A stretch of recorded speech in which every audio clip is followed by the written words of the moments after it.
What's going on, everyone? My name's Tenebris and welcome to 0.1.3's patch notes. With Nightingale in the early stages, we're seeing a lot of essential fixes come along with this one.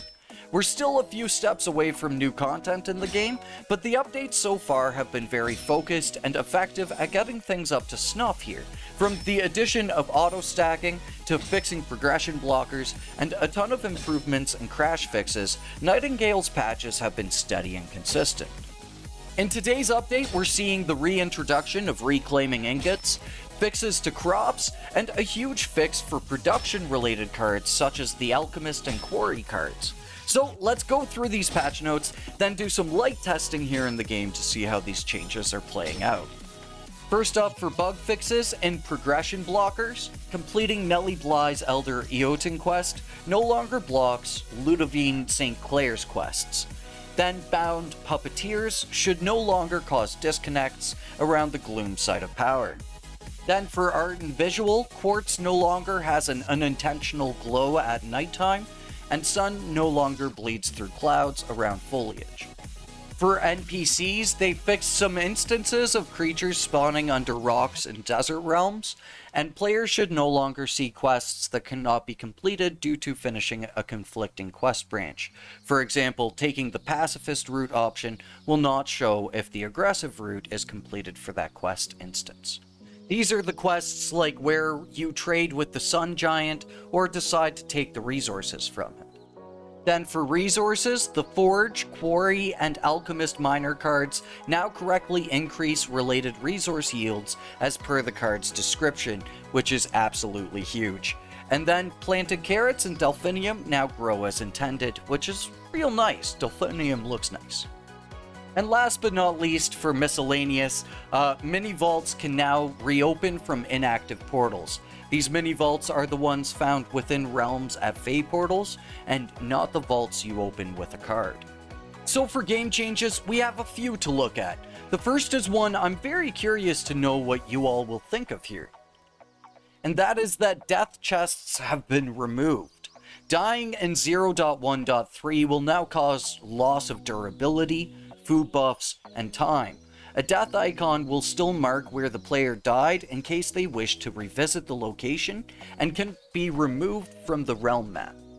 This is a very interesting change that I'm sure I'll be checking out soon enough in my 100 Days series, but I'm curious if you all will like this change. It definitely seems like death will have less of an impact moving forwards, but we'll have to wait and see. Then ranged attacks in third person are more accurate to where the player is aiming. And lastly, for the user interface and user experience, when selecting a recipe, it now displays the item's base stats, which again, it's one of those small things that actually goes a really long way in quality of life here in the game, and I think it's going to be a welcome addition here. And then Driftwood and Deadfall now have the same harvest symbol. These changes, again, may seem small, but they are precise, and I think the focus is on quality of patches rather than quantity. In my opinion, a lot of small but impactful fixes is so much more beneficial than a big band-aid fix that doesn't really solve anything. So now let's hop into the game and see how some of these changes are playing out here, most importantly the Quarry and Forge cards. So now that I've had my time with the update for about an hour, there's been a lot of changes here that are worth noting, and that you all should be aware of before getting into the update. It's got some good, but it's also sadly got some bad here. It seems like loading is again getting snappier here when initially loading into the realm. Places with a lot of large buildings seem to load faster and cause less lag.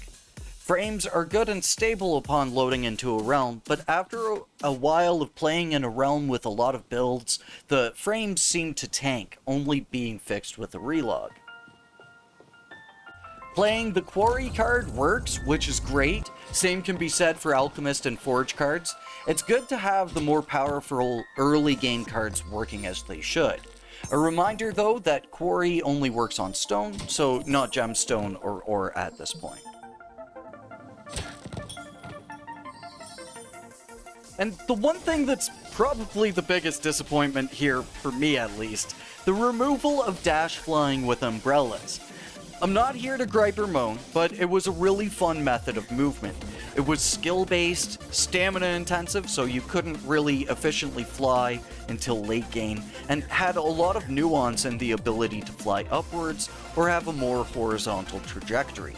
Now, it is good that umbrellas are working as they should now and applying their speed stat seemingly accordingly, but it will be a shame if we lose dash flying for faster umbrellas.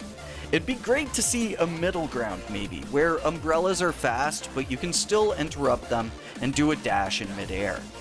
If this isn't what the devs want in their game though, I'm not going to complain further, but it still would be a sad thing to see go.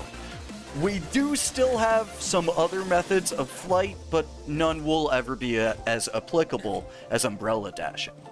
And then lastly, one final pain point from the hidden changes in this update. Resources don't stack their effects anymore if you use 2 of the same type of resource. So for shimmering ingots here, you can see it will only have the base stats of the ingot itself, not the stats of the pick and the tip combined.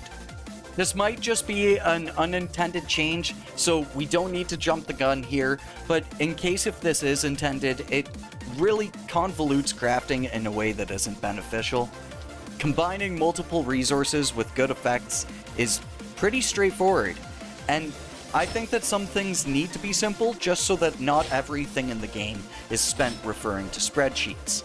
It would be really good to see that aspect of stat stacking come back, as I think it was a brevity in the crafting system that kind of balanced out some of the other more complicated but fun and enjoyable aspects to crafting. And then sadly, reclaiming ingots. It's maybe a bit unbalanced. It's definitely not worth reclaiming ingots at this point at all.